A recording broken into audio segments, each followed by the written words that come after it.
Hello, my name is Nathan Wong, Editor-in-Chief of the CardioSource Clinical Community on Cardiometabolic Diseases. I'm here with Dr. Stanley Franklin, Clinical Professor of Medicine at the University of California, Irvine, to discuss masked hypertension, an under-identified and underappreciated cardiometabolic issue and its particular relevance to the patient with diabetes. Welcome, Stan. Thank you for that introduction. So can you first tell us what masked hypertension is and the best way to detect it? You know, for the past 100 years or so, we have been using office blood pressure of 140/90 to define hypertension. However, we now know that out of office blood pressure, that is 24-hour ambulatory or home blood pressure, gives us a more accurate assessment of cardiovascular disease risk than the office readings.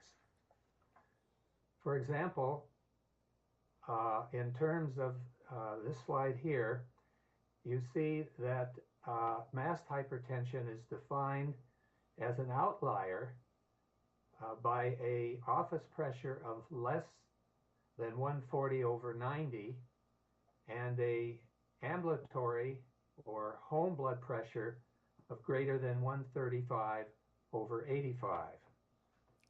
So you recently authored an important publication relating to this issue in the diabetic subject that appeared recently in Hypertension. Can you tell us a little about this important study? Yes, this study was published in the May issue of Hypertension and is the 11-country, 3-continent study. The acronym is IDACO, comparing clinic or office pressure with 24-hour ambulatory pressure with an 11-year follow-up for cardiovascular disease events. So why is masked hypertension important in the diabetic subject? I think there are two reasons to answer your question. First of all, we now know that the risk of masked hypertension is approximately equivalent to a stage 1 hypertension. That would be 140/159 systolic blood pressure. And the second important reason is that the diabetic has a much more masked hypertension than the non-diabetic. As shown in this slide, that the high prevalence of masked hypertension is compared to the non-diabetic is at least 12% higher, and that with treatment there's even a higher prevalence of masked hypertension in the diabetic than the non-diabetic. So how did you go about answering the question of why the prevalence of masked hypertension is higher in the antihypertensive treated state compared to the non-treated state, regardless of the presence of diabetes? Well, the IDACO study used Cox regression analysis to compare cardiovascular disease risk in treated versus the non-treated in both the diabetic and non-diabetic.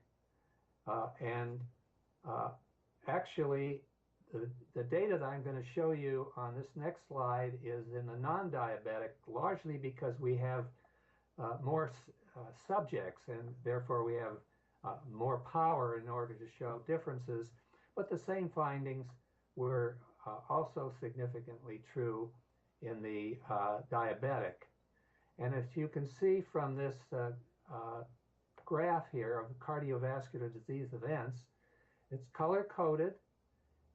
If you now compare the treated masked hypertension in red with the untreated masked hypertension in blue, there is a considerable increased risk in the treated hypertensive. And indeed, when we adjust for all covariates, the hazard ratio is greater than twice, almost 2.25, highly statistically significant. Similarly, for the normotensive controls, as shown in this difference between the treated and untreated in this yellow arrow, that there is again a significant higher risk in the treated normotensive than in the untreated normotensive. Now, how can we explain this? Well, some of the sustained hypertensives must transform into masked hypertension by treatment in order to account for the increase in cardiovascular risk in the masked hypertensive group. In the same way, some of the masked hypertensive must transform into normotensive with treatment in order to account for the increased cardiovascular risk in the treated normotensive group. Now, an interesting finding is, I think, in part necessary to explain this, and that is that it's been known for some time that when you treat a hypertensive patient, you'll be reducing the clinic blood pressure by about 3 millimeters of mercury for every 2 millimeters reduction in the ambulatory or home blood pressure. We call that the 3-to-2 rule. And therefore, treatment predisposes to increasing the prevalence of masked hypertension. So this is the first study to show that the treated diabetic can present with normalized conventional office pressure and elevated ambulatory pressure that predisposes to increased masked hypertension. So do you have any further thoughts on why there's a higher prevalence of masked hypertension in a diabetic versus a non-diabetic, regardless of the presence or absence of antihypertensive treatment? You know, this is a complicated question, multifactorial, and more studies are really needed to fully understand the various pathophysiologic mechanisms. But in general, nighttime blood pressure is higher in the diabetic than the non-diabetic and in many other pathological states. We know that during sleep there's a normal dipping pattern and that pathological states can produce a high nighttime blood pressure defined by nocturnal non-dipping or nocturnal rising in some patients. And so let's just enumerate some of the causes that have been incriminated in causing a high nighttime blood pressure. Obesity, metabolic syndrome, and diabetes, which is what we're focusing on today. Obstructive sleep apnea, which also is more common in obesity and in the diabetic. Insufficient or poor quality sleep, high stress, smoking, alcoholism, chronic kidney disease, especially with a high dietary salt overload, many elderly patients with stiff blood vessels that have decreased baroreflex sensitivity that allows their blood pressure to rise at night, and autonomic dysfunction.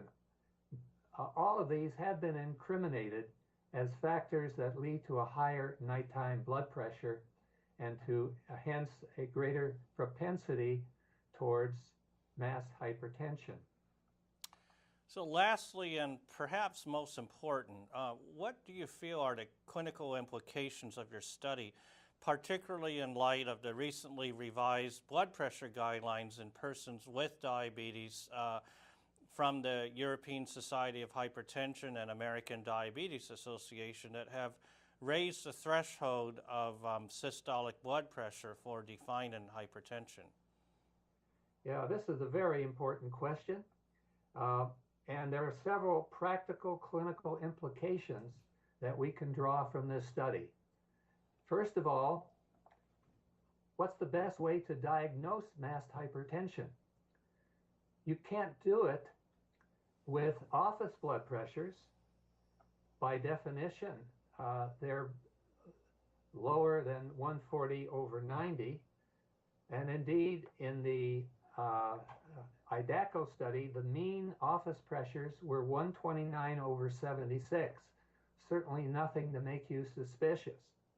Whereas the ambulatory mean blood pressure was 142/84, when the ambulatory elevation is 135 or higher. And the goal perhaps could be lowering it to between 130 and 135. So that's the first important implication. The second is prognosis. And we now know, as I mentioned before, that the prognosis of mass hypertension is equivalent to that of a stage 1 hypertensive patient. And furthermore, there's a significant percentage of these people who already have target organ damage when they're first diagnosed. That is, they have proteinuria or left ventricular hypertrophy, suggesting that they're no longer in the early stages, but they already have evidence of significant damage from their mass hypertension. And the third and also very important implication is, how does this help us in terms of establishing goal blood pressure in the masked hypertensive? In the ACCORD study, which established a goal of less than 140/90 in the average diabetic, keep in mind that the ACCORD did not recruit for masked hypertension. So therefore, the goal may very well be lower than the goal that ACCORD has set up. But I think we have to keep in mind that in order to really set true goals, we need randomized controlled trials in the masked hypertensive to define what the true goal should be. So those are three important reasons why I think our study has some important bearing on the diabetic patient. So thank you again, Stan, for sharing with us today on CardioSource your thoughts on this very important issue of masked hypertension and diabetes. I hope the rest of you will consider visiting this community frequently for ongoing information about cardiometabolic diseases. Again, this is Nathan Wong for the CardioSource Clinical Community on Cardiometabolic Disease.